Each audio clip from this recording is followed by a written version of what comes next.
GHK-Cu moved from being an anti-aging peptide, which with lots of valid research in cosmetic. What do you think, Dr. Turner? GHK-Cu as a cosmetic peptide, is that the best thing about it, or is it just as good for hair regrowth and all the other stuff? I think it's one of the better things about it. I think this is one of the unsung heroes of the peptide whole genre. I really think it really is one of the lesser known and lesser looked at. Every time I go back and look at this peptide, I go, why am I not taking this all the time?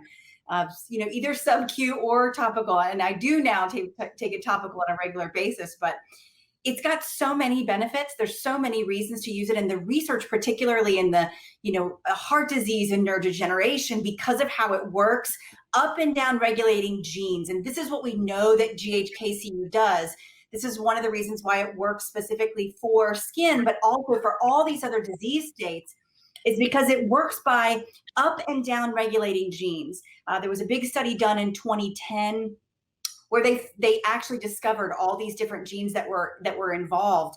And there are something like 30% of our genes are affected by more than 50% when GHK-Cu is applied. It was originally discovered in the 70s, where Dr. Picard was the one who applied it to a liver cell tissue sample and discovered that it was producing hormones and proteins and peptides as though it isn't part of the problem with peptides today that people don't give them enough time to do their job? I agree with you. And I think it depends on how long you've had whatever the problem is you're trying to treat. The research around this, around the copper peptides using for skin improvement, for elasticity and wrinkle reduction, show that its benefits take around 12 weeks. So these are the human studies that were done in the 2003-2005 timeframe. And it was people looking at how much collagen production. Is it the copper that's the magic? Because there's another GHK that's bound to another mineral, isn't there? There's GHK something, and then there's GHK-Cu. Is the copper the magic here?